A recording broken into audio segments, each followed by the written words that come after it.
das coisas que a gente acredita sobre dinheiro são realmente nossas? Quanto do que carregamos como verdades absolutas são, na verdade, historinhas que foram contadas para nós, baseadas nas histórias de outras pessoas? Bem-vindos! Eu sou Vanessa Cortez. Eu sou Naira Brandão. E esse é o podcast Nossas Marés.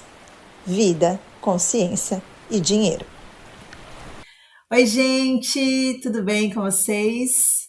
Aqui é Naira, a gente está aqui no segundo episódio do podcast Nossas Marés, Vida, Consciência e Dinheiro. Como vai, Vanessa Cortez? Tudo bem? Tudo ótimo, muito feliz de estar aqui de novo. Eu também, muito feliz com esse nosso projeto, nosso segundo episódio acontecendo, e hoje o tema ele é um pouco desconfortável, vamos dizer assim. A minha pergunta do início, ela foi a seguinte: quantas das coisas que você acredita sobre dinheiro são realmente suas? E isso aqui é porque a gente precisa entender um pouco sobre como é que o que a gente acredita sobre dinheiro, de onde é que isso veio. Muita gente cresce ouvindo coisas do tipo: só ganha dinheiro quem é desonesto, lidar com dinheiro é difícil, dinheiro não é coisa de mulher. E a gente vai construindo esse pensamento e ele vai acompanhando a gente ao longo dos anos. A gente aprende a se relacionar com o dinheiro muito antes da gente ter dinheiro, né? E eu acho que o primeiro lugar onde isso acontece, onde começa toda essa história, é dentro da nossa própria casa, com aquilo que a gente ouviu de quem cuidava da gente, dos nossos pais responsáveis, né? Quem estava ali com a gente o tempo inteiro. E isso, assim, né, na psicologia, isso é explicado pela ideia de aprendizagem por observação. A criança, ela tende a repetir comportamentos que a gente vê dos cuidadores. Então, por exemplo, vamos pensar aqui. Você já se pegou pensando naquela frase, tipo, dinheiro não dá em árvores? Já repetiu isso para você? Só se vive uma vez, por isso eu mereço comprar XYZ. Dinheiro na mão é vendaval. É muito difícil lidar com dinheiro. Ser rico dá trabalho e eu ainda posso ser sequestrada. Coisas desse tipo, assim, que as pessoas falam e que às vezes a gente, né, repete sem ter um pouco de noção de onde veio isso. E além de frases, de falas, tem também algumas atitudes que elas não são explicadas, mas a gente vive mesmo assim. Por exemplo, né, existem algumas pessoas que contam a história de que a gente não podia deixar nada no prato, né? Tem crianças que não podiam deixar nada de comida no prato. Só que isso não tinha só a ver com comida, tinha a ver com uma história inteira de escassez, de medo, de falta de comida, né? Então, são comportamentos que a gente observa e que são traduzidas, né, que refletem aquilo que a gente vai construindo de pensamento a respeito sobre o dinheiro. Não é tanto aquilo que a gente fala, né, é o que a gente faz a respeito disso. E esses padrões familiares vão acompanhando a gente, né, ou a gente até nem tem noção, né, de que eles estão ali e de repente lá na vida adulta você se confronta com uma situação ou com uma dificuldade, e aí você se pega ali repetindo os mesmos padrões que a sua família ou que as pessoas que cuidaram de você repetiam, né? Você tem, Nessa, alguma lembrança de alguma fala ou de algum comportamento que você percebeu depois de adulta que você estava repetindo comportamentos dos seus pais ou das pessoas que cuidavam de você? Tem várias coisas, né, que a gente repete. Assim, você tá ali, de repente você fala uma frase e fala, vixe, isso aqui, alguém falava isso aqui para mim. Mas tem uma coisa que se repetia internamente, não era algo que eu falava, mas era algo que eu pensava e que eu guardava para mim. Muitas vezes, né, isso acontecia, que era uma frase que falava assim, sempre que eu tenho dinheiro, né, que o dinheiro sobra, alguma coisa acontece. E isso aconteceu várias vezes. Alguma coisa ruim. Né, porque assim, sabe aquela coisa da história da reserva de emergência, que muitos planejadores, educadores financeiros falam, né? Quando você fala em emergência, o seu cérebro, ele ativa um lugar ali que é emergencial. Então, se você está Nossa, guardando super. o seu dinheiro para uma emergência, quando você tiver dinheiro, a emergência vai aparecer.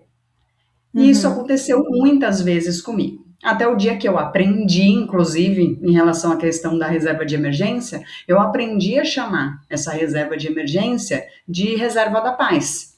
Porque o que eu precisava, o que eu queria da minha reserva é que ela fosse um lugar de tranquilidade e não um lugar da emergência desesperadora onde eu vou usar aquele dinheiro para alguma coisa que nem é necessariamente aquilo que eu gostaria, né? Então, hoje, eu mudei esse formato de falar e toda vez que vem esse pensamento, né, intruso, eu descarto ele porque ele hoje já não é mais uma verdade para mim. Mas existe, né? Ele ainda permanece voltando, mesmo eu não acreditando mais nele. E acho que isso Nossa, acontece muito. isso que você falou é fantástico, essa coisa da reserva de emergência, porque realmente, quando você fala em emergência, já imagina aquela sirene vermelha apitando, uma situação de estresse muito grande, uma situação de desgaste energético, físico, nervosismo. E a reserva da paz, inclusive, ela existe exatamente para trazer paz. Não é para a pessoa ficar sob estresse constante ali de, poxa, se eu tenho essa reserva aqui, e aconteceu alguma coisa inesperada, e eu perdi meu trabalho, ou eu tive uma redução salarial, ou meu parceiro ou minha parceira ficou desempregada, eu estou tranquila de que eu vou, ou tranquilo, de que eu vou conseguir dar conta por algum tempo, sem que isso abale nossa qualidade de vida, os nossos custos, né? Então, realmente faz todo sentido não usar a palavra reserva de emergência, né? É isso. Tem ainda um segundo lugar aqui, né, que a gente vai acabar falando em outros pods, que eu criei duas vertentes dentro da minha reserva. Porque uma eu chamo de reserva da paz, que é essa que você está falando, né, para algumas necessidades. E você me fez uma pergunta no início, se o meu pensamento era sobre algo negativo necessariamente, né? Sempre que eu tenho dinheiro acontece algo. É lógico que nesse momento ele sempre é para o algo negativo que vai fazer você usar aquilo que sobrou porque não sobrava dinheiro na minha mão antes.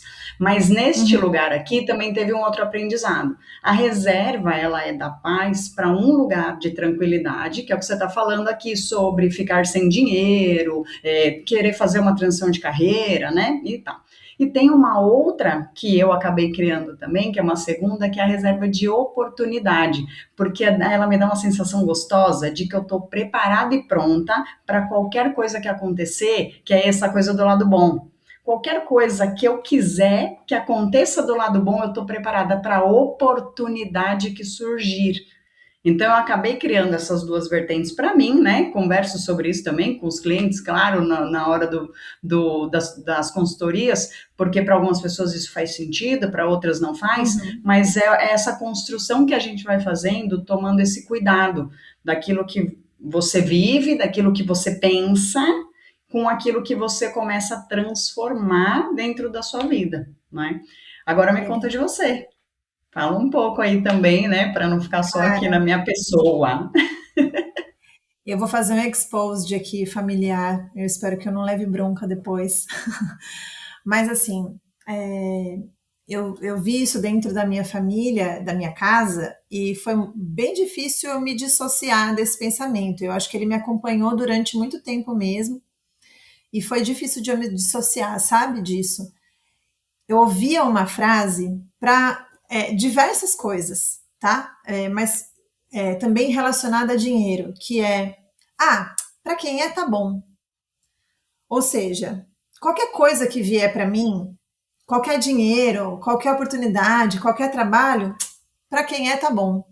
Tá num lugar de merecer ou não merecer, Zero né? Eu acho que tá, merecer, né? na verdade, tá no lugar de não merecer o melhor. A gente não tem que se contentar com aquilo que vem de qualquer jeito. A gente tem o direito de ter ambição, aquela ambição boa, né? Ambição diferente de ganância. E eu ouvi muito essa frase, cara. E talvez ela tenha ficado ali dentro de mim, lá no fundinho da cabeça, durante um tempão. Então, mesmo quando eu comecei a ganhar dinheiro, e assim, a minha realidade começou a se diferenciar muito da realidade da minha família, mesmo assim, ela ainda me rondava um pouco, sabe? Então, eu acho que aqui tem um ponto importante que eu decidi que eu não ia ficar no lugar do merecer qualquer coisa. Eu mereço mais, eu mereço melhor, né? E aí aqui, além de uma mudança de mentalidade, vem terapia, viu? Haja terapia, porque aqui você está envolvendo também questões que são muito profundas, né? Seus laços familiares, as pessoas que te criaram, né? Então, entra em uns lugares muito mais profundos. Então, eu me enxergo merecedora, sim, de uma vida mais tranquila, de uma vida mais abundante. Eu me enxergo neste lugar. Só que isso foi uma construção de muitos anos mesmo. É porque antes da gente aprender, né, a gerar esse dinheiro, ou ganhar dinheiro quando a gente é criança, ou gerar dinheiro depois que a gente cresce como adulto, a gente já aprende a ter medo dele, né? É o que, Sim. Na verdade, eu vou fazer aqui até uma correção nesse lugar do que a gente está falando. A gente aprendia, porque hoje as coisas estão muito diferentes, né? A gente está conseguindo falar sobre essas coisas, tem muita gente falando sobre isso na internet, as histórias elas estão chegando muito mais, essas conversas estão chegando muito mais, a própria terapia, né, está muito mais disseminada, então a gente A educação financeira nas escolas também, né? As crianças estão tendo Exatamente. Então, educação antigamente a financeira nas gente tinha escolas. muito medo, porque a gente não, a gente era educado para esse lugar do medo. Mas agora, graças a Deus, não mais, né? As coisas estão diferentes agora. E aqui eu acho que vale também colocar um temperinho a mais aqui nessa conversa. Apesar de que, e já vou deixar isso bem claro aqui para os nossos ouvintes, nossos espectadores, para quem está no YouTube também, o nosso programa ele tem uma função de trazer informação sobre educação financeira, sobre desenvolvimento pessoal.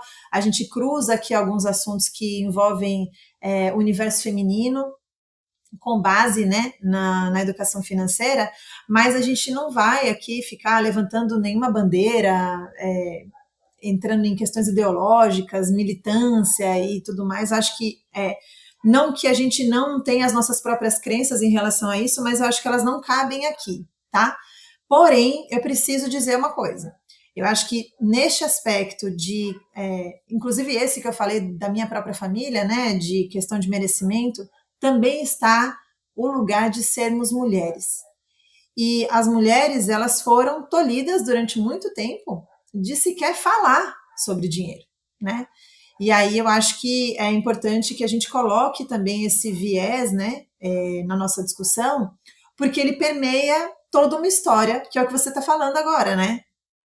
Que mulher não pode falar de dinheiro, aquela imagem, assim, a gente tem inúmeros exemplos, obviamente eu não vou citar aqui, acho que não cabe, mas mulheres de negócios, elas normalmente precisam colocar uma posição mais agressiva, mais fechada, para se fazerem respeitadas, porque é como se elas, dentro de um perfil mais feminino, mais delicado, não coubesse para uma mulher de negócios, para alguém que fala sobre dinheiro, como se ele não coubesse aqui. Tem aquelas coisas de, mas mulher não sabe investir, mulher só gasta, mulher é consumista, mulher não sabe lidar com dinheiro, dinheiro não é compatível com a energia feminina, olha que loucura. O dinheiro é uma energia, independente de estar na mão de uma mulher ou de estar na mão de um homem, ele é uma energia mobilizadora, né? Então, não faz o menor sentido dizer que o dinheiro é uma energia que não combina com a energia feminina. Eu vou trazer aqui só um fato histórico rapidinho, até para poder embasar essa sua fala, porque a gente está falando de uma construção de mundo que foi feita muito mais baseada nos homens do que nas mulheres.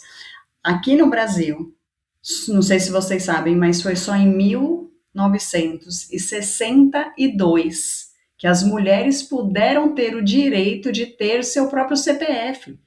E a partir daí ter uma conta bancária, poder receber um salário no seu próprio nome, ou poder ter um imóvel, um bem, porque antes disso tudo era feito através do CPF do marido.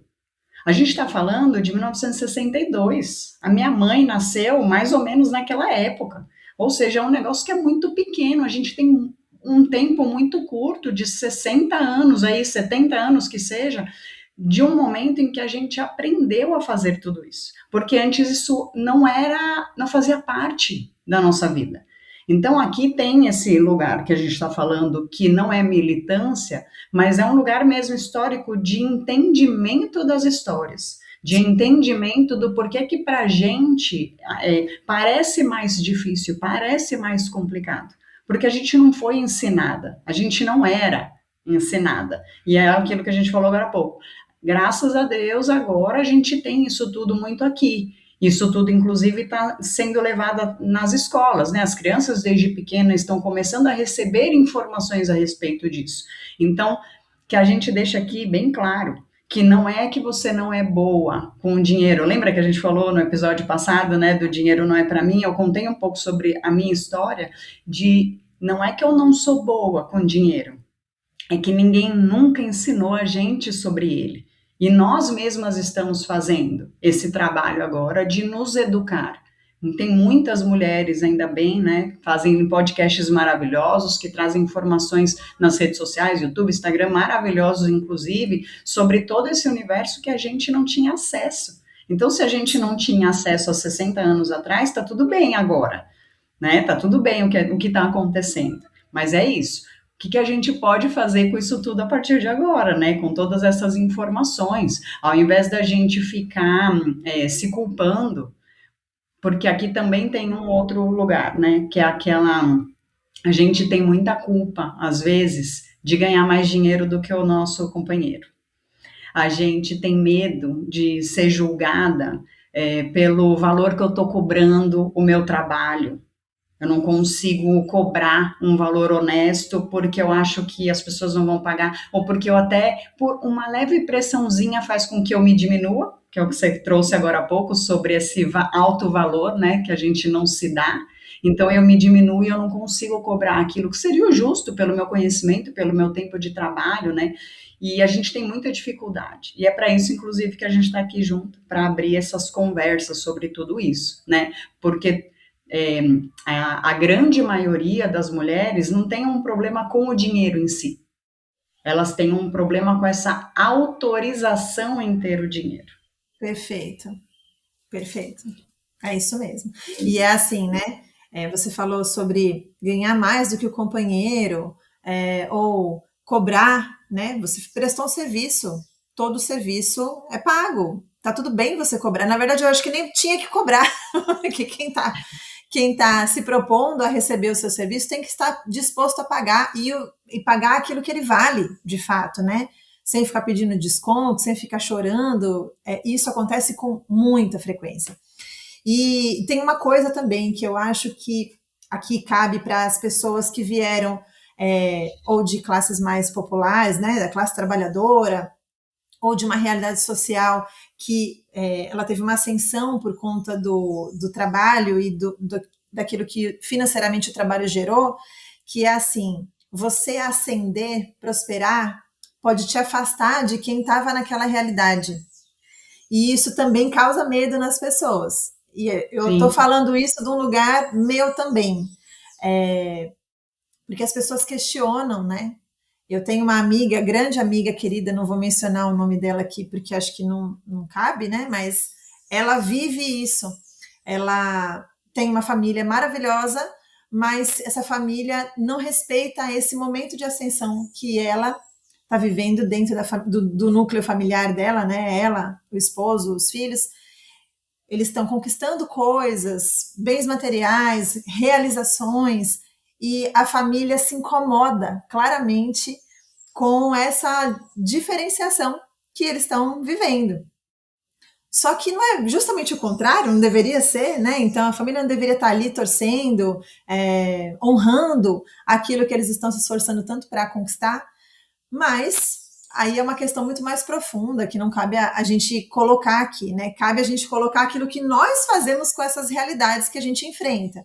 Então, como é que a gente se coloca frente a uma situação de não aceitação social da nossa mudança, da nossa ascensão? Como é que a gente começa a cobrar de uma maneira tranquila, clara?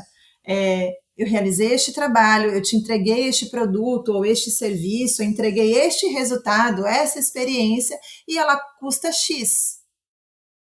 Não deveria ser um constrangimento. E aí, de novo, não querendo ser militante, mas um homem teria esse constrangimento de cobrar pelo serviço dele? Eu não conheço nenhum. Não conheço nenhum que tenha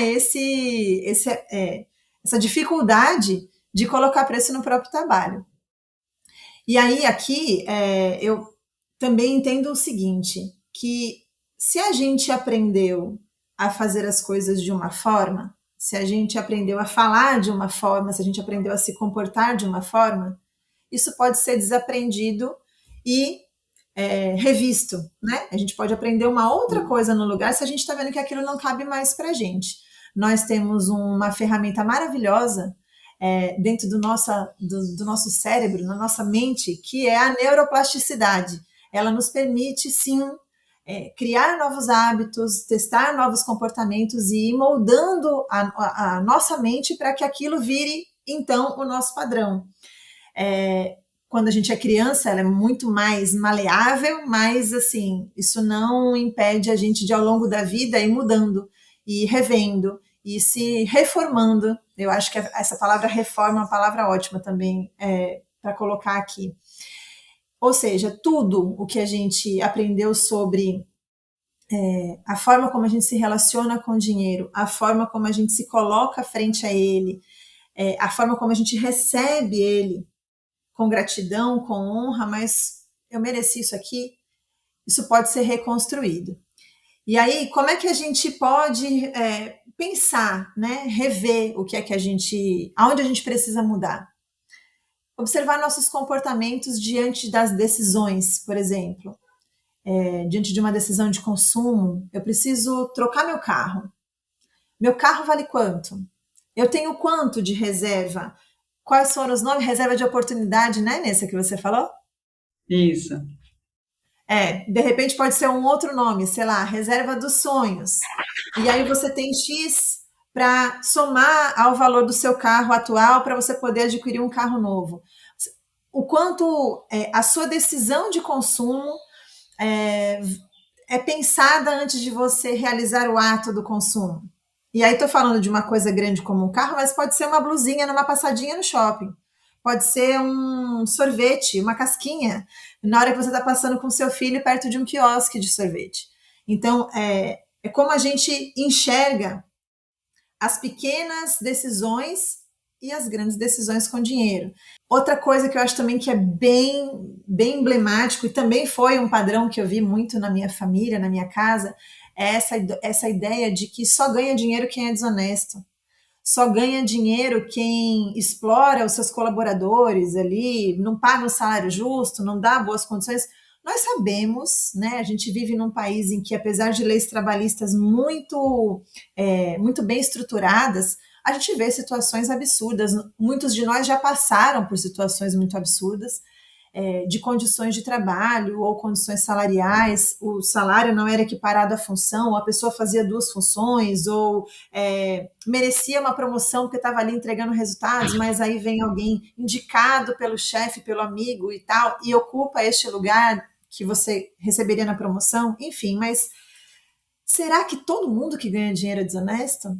Conseguiu dinheiro com atividades ilícitas ou com pilantragem, sei lá a palavra que você queira usar aqui. Uma outra coisa que a gente falou aqui também várias vezes, né, essa fala do para quem tá bom, mas se eu ganhar dinheiro alguma coisa ruim vai acontecer. Quem foi que te ensinou a falar isso?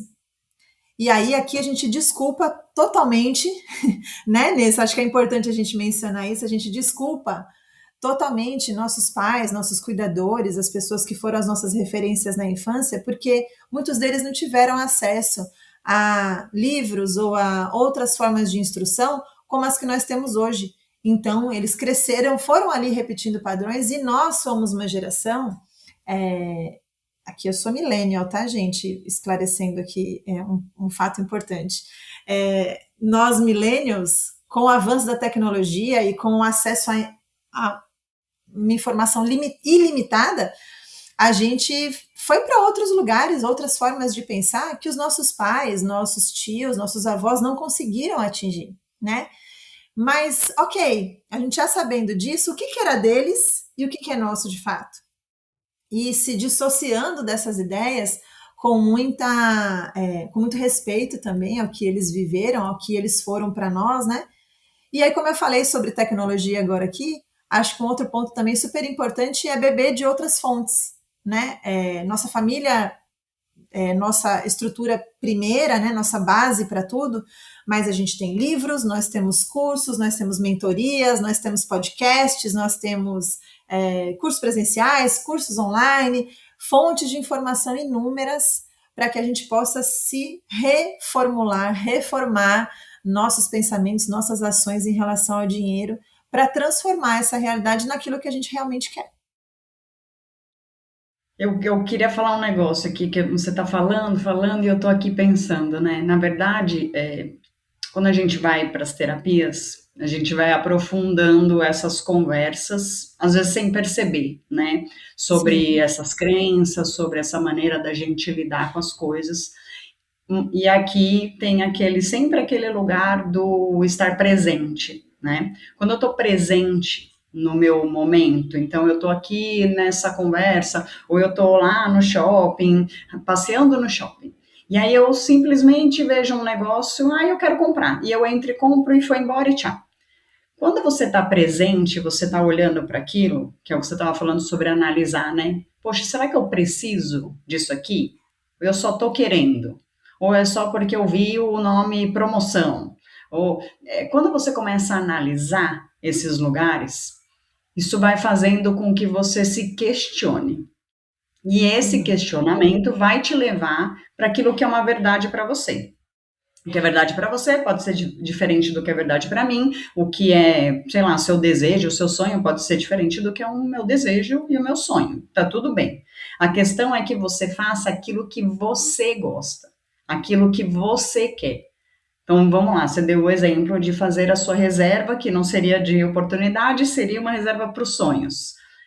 Olha só, né, eu falei aqui da minha reserva da paz, falei da minha reserva de oportunidade, você trouxe uma terceira porque tem a ver com aquilo que é o que você está vivendo, que é aquilo que você quer viver, sei lá, ou trocar um carro, ou fazer alguma coisa. E isso leva você para os seus objetivos, para os seus sonhos. Então, quando a gente traz, inclusive na consultoria, né, quando a gente começa a falar sobre isso, sobre essa estrutura de um planejamento financeiro, o primeiro foco é nesse lugar, de quem é você e o que é que você quer para o seu futuro. E aí, aquela coisa de corta o cafezinho, não corta o cafezinho, que a gente sempre fica falando, né, sobre isso, não é necessariamente sobre o cortar o cafezinho, é sobre direcionar, que é essa reformulação aí que a gente vai fazendo, direcionar o que você tem de bens para aquilo que você gostaria de fazer na sua vida. E enxergar quais são as suas dificuldades para chegar e alcançar aquilo que você quer. Então, você quer trocar de carro, você quer comprar uma casa, você quer fazer uma viagem, mas você não faz nada disso no seu dia a dia, de juntar um dinheiro, reservar uma verba para isso, porque você está comprando uma blusinha que você não precisava, tomando um sorvete no fim de semana que não haveria tanta necessidade. Então, você está adiando um sonho seu, que é importante para você, em detrimento, em troca de coisas que às vezes são pequenas e que às vezes, ao invés de você comer 4 iFoods na semana, você pode pedir só um delivery. E os outros 3, você pode direcionar esse valor para um lugar onde você quer. E aí aqui você tem que abrir mão, digamos assim, de certas questões e prestar atenção nos seus padrões. Então, se eu acho que eu trabalhei a semana inteira arduamente e na sexta-feira eu mereço um happy hour, eu mereço, Porque a gente tem esse lugar de falar, né? Ah, eu trabalhei pra caramba, eu mereço uma blusinha. Eu mereço esse jantar aqui caríssimo. Tá tudo bem. A gente nem tá falando que não é no lugar do merecer. Mas é assim, eu mereço tudo isso, mas para fazer a viagem dos meus sonhos eu me endivido até a alma. Quando eu não precisaria me endividar até a alma para fazer aquela viagem, para comprar aquele carro. Eu poderia, com essa consciência financeira, voltar um passinho para cá, abrir um pouco mão de um negócio aqui que eu gosto sim, que eu mereço sim, mas eu também mereço viajar. Eu também mereço viver bem na minha aposentadoria, né, lá na frente, quando eu tiver um pouco mais de dinheiro, quando eu tiver menos tempo de trabalho, né, de energia física de trabalho. Então, quando a gente fala muito sobre crenças em relação ao dinheiro, é enxergar esse lugar de o que é que está me travando. Aí você comentou, né? Então, às vezes, a sua própria família, né? Esse distanciamento das pessoas que você ama pode estar te travando, sim, de crescer. Sim. E aí você vai precisar olhar para isso e enxergar o que eu quero fazer com isso aqui que eu percebi, porque aí é você com você, né? A gente está falando sobre eu mereço, eu quero, sobre os seus sonhos, e a gente está falando sobre sonhos, conquistar sonhos diversos, e a gente também está falando sobre sonhos do futuro, o que eu quero viver lá na frente? Eu quero ficar dependendo, né, sei lá, do SUS, ou eu quero ter um dinheiro para poder pagar um bom plano de saúde para mim, lá, que eu sei que é importante na minha velhice. Então, a gente está falando sobre tudo isso, e tem um ponto aqui que para mim é o principal, que é onde eu fui começando a mudar também esse meu olhar, que você falou também, livros e pessoas, que é quando você abre um pouco esse horizonte da vida que a gente leva, sai um pouco dessa bolinha e vai crescendo o nosso olhar para outros lugares. Então, estar em ambientes diferentes, consumir informações de pessoas que são interessantes, inteligentes, que já passaram pelo caminho, né, que você quer passar.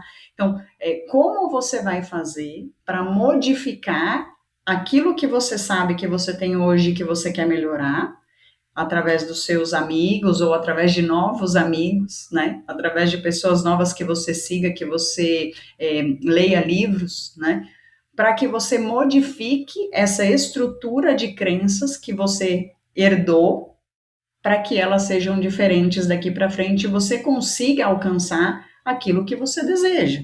Então, acho que é um pouco disso que a gente vem falando aqui agora, assim, né, sobre essas questões de crença. A gente vai ainda falar bastante em outros episódios sobre essa coisa de consumo, de compulsão. A gente vai ter um episódio só disso aqui. Esse tema ele não se esgota. Falar sobre crenças, na verdade, a gente escolheu colocar ele aqui no episódio 2 porque ele vai estar sempre aqui. Sem quebrar as crenças, sem quebrar padrões que estão enrijecendo nossa capacidade de transformação, e isso aqui é em qualquer área, tá? É ganhar dinheiro, mas é também em qualquer outra área. A gente vai se manter limitado num lugar que já não nos cabe mais. No começo do episódio eu falei assim, a gente vai falar de um tema um pouco desconfortável. Por quê? Porque muita gente vai se identificar assim, é como se você estivesse usando um sapato que não é mais o seu número. Você precisa daquilo ali, precisa daquele sapato, mas você está desconfortável dentro dele. Você quer mudar, você quer ter outro sapato, você quer e aí, como é que você faz isso? Lógico que não vai ser neste episódio aqui, em meia hora de conversa que a gente tem no nosso podcast, que você que está ouvindo ou assistindo vai cair assim, virar grandes chaves na sua cabeça. Realmente é um processo, né? Vanessa me conhece há 20 anos e ela pode dizer que para hoje eu estar falando dessa forma aqui, foram muitos anos de desconstrução de muitas coisas. E é o que ela está falando também, né? Livros, cursos, amigos, ambientes, terapia. E aqui a gente não vai entrar nessa seara sobre quais terapias, porque cada um se identifica com uma e cada um, enfim, enxerga resultados também. Então, são processos graduais de transformação para você adquirir consciência. Ninguém adquire consciência sobre uma coisa, assim, mudando tudo de uma vez. É processual, é gradual, é desconfortável, é doloroso, é desafiador, é angustiante, traz ansiedade, mas uma vez que você consegue ultrapassar uma barreira, quebrar uma crença, quebrar um padrão, e aí como você fez aquilo ali, você foi tendo outros resultados, o caminho ele vai se abrindo. Isso é em relação a dinheiro, mas é em relação a qualquer área de autoconhecimento, gente, qualquer área. Para quem está aí nessas buscas, sabe que é isso. A gente parece que cava um buraco que não tem fundo, né? Você vai cavando e vai encontrando mais coisa, vai cavando e vai encontrando mais coisa, e é um processo mesmo, mas é um processo maravilhoso, apesar de muito desconfortável. É que passa Então, por esse lugar da gente reconhecer que tem coisas que a gente pensa que não são nossas. Tem coisas que eu sim, acredito que eu nem sei por que que eu acredito. E a gente vai falando da maternidade, que a maternidade para mim me trouxe isso, né? Teve questões que elas me fizeram de perguntas de tipo, mas por quê? Eu falo uma frase, ela falou, mas por quê? E aí eu parava e falava assim, né? Por quê? Não sei, eu tô repetindo uma coisa que foi falada para mim há tanto tempo, né, que minha cabeça ficou com isso, mas realmente é verdade. Não tem por que eu falar sobre isso, vamos refazer isso aqui. Porque o que a gente acredita sobre dinheiro ou sobre várias outras coisas pode nem ser nosso, né? Aquilo que eu venho repetindo sobre dinheiro ou sobre qualquer outra situação pode não ser meu, pode não ser um pensamento que é meu. Então, tá nesse lugar, eu acho, principalmente quando a gente fala de crenças, de se perceber que é essa consciência. Eu presto uhum. atenção, eu estou atenta naquilo que eu estou falando, naquilo que eu estou pensando, no que está vindo, né? No que está despertando de sensação, para eu falar, opa, tem um negócio aqui que ficou aqui, ó, na minha cabeça. A Naira estava falando sobre isso e eu fiquei pensando, eu acredito nisso. Mas não é que eu acredito. Isso também foi dito a mim, mas não necessariamente eu acredito nisso. Então, no que é que eu acredito? Para que eu possa fazer esse movimento da mudança, né? E aí, quando o movimento começa a acontecer e as coisas começam a mudar? Você falou desse receio, né? Eu estava pensando aqui, é muito difícil mudar, é muito isso, é muito aquilo. É dolorido, é isso, é aquilo. Sim, mas ficar no mesmo lugar, para mim, é mais dolorido. Uhum. Permanecer no buraco da dor, é mais dolorido. Então isso eu vou falar de mim. Quando as coisas começam, eu costumo brincar que eu fico num limbozinho, quando eu estou nessas questões terapêuticas, né, diversas da vida, eu fico nesse limbo, por exemplo, eu entendi que essa frase do dinheiro, ela tá ali, né, tipo, dinheiro na mão é vendaval. Quando eu percebo que eu estou repetindo isso tudo, isso me causa um desconforto.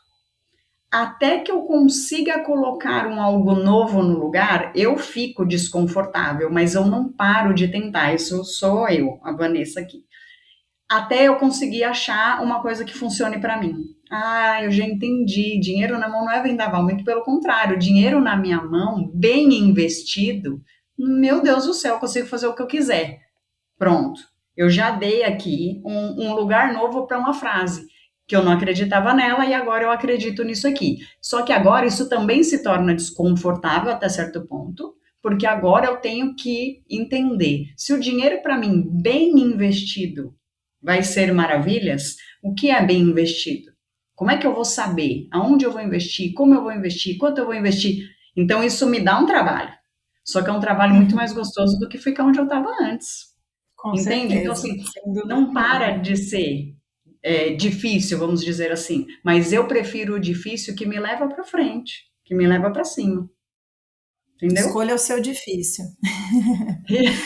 Pronto, escolha o seu difícil. E aí, quando a É. gente fala sobre isso, o que a gente queria, né, trazer aqui, um encerramento já para a gente indo para o final, é esse convite de você olhar e escolher esse seu difícil, então, para você se perceber o que você pensa sobre o dinheiro. Então, se você quiser, terminando o episódio, pega um papel. Presta atenção sobre isso, escreve algumas frases que vieram na sua mente enquanto a gente estava aqui falando. Com certeza algumas coisas vieram aí na sua cabeça. E se não vieram ao longo da semana, pode ser que isso continue ressoando e você se perceba pensando em algo, em alguma coisa que é uma crença sua a respeito do dinheiro, escreve, presta atenção nisso e vê se você consegue fazer essa modificação. E se você se sentir confortável, a gente adora saber, né? Como você se sente, o que está mexendo com você, o que está tocando em você. Traz aqui, compartilha uma frase aqui, essa frase das crenças, compartilha com a gente aqui no podcast, leva lá para o Instagram, que vai ser ótimo saber e trocar muito sobre isso, né? Exatamente. Compartilhem com a gente, compartilhem o que vocês estão achando desse episódio 2, se mexeu com vocês ali em algum lugar, se foi esse sapato apertado também para vocês. Compartilhem com a gente, sigam a gente nas nossas redes sociais. Tem mais coisa vindo pela frente. A gente começa a partir dessa semana também a publicar os nossos episódios das nossas pérolas. São episódios mais curtinhos, que na verdade não são uma troca aqui, né? São episódios que estão muito mais relacionados a assuntos que vão nos trazer reflexão ou alguma situação que a gente já viveu, episódios mais curtos que dá para você ouvir no seu dia a dia. E é isso. Obrigada, Nessa. A gente se vê no próximo episódio. Tchau, tchau.